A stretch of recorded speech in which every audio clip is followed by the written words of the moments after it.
Oh, ayan mga kalibel, nandito tayo ngayon sa Plus Car Accessories.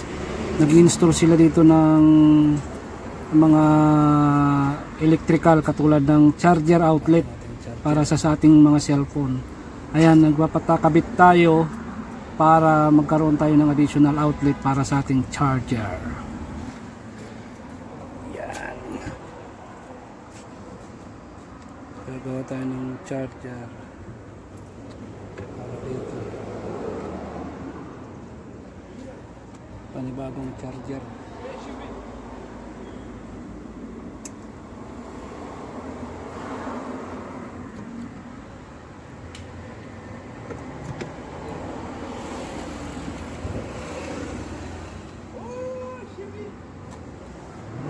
Ito sa Plus Car Accessories.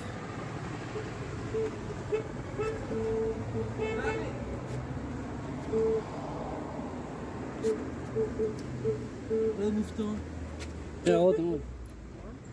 Ja.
So ito na guys yung bago nating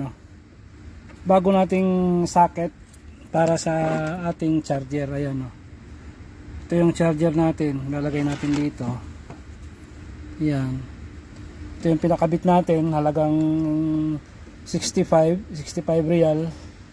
Sa mga gusto magpakabit nito, makikita nyo dyan sa video kung saan ko ito pinakabit, sa Madinat Khalifa, sa may sa Plus Car.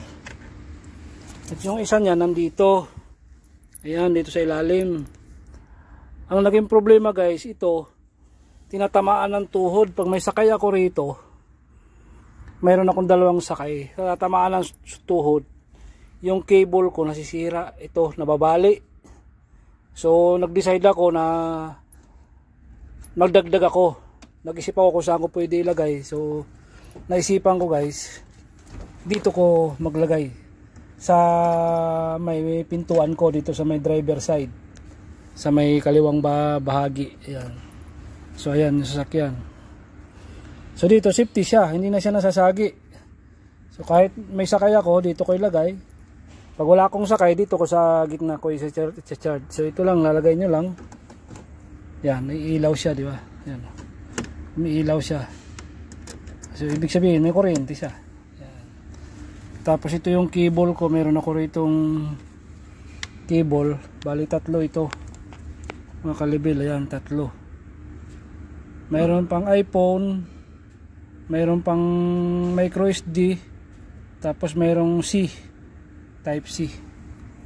So yun lang sa mga NB350 dyan na sasakyan, mamura lang.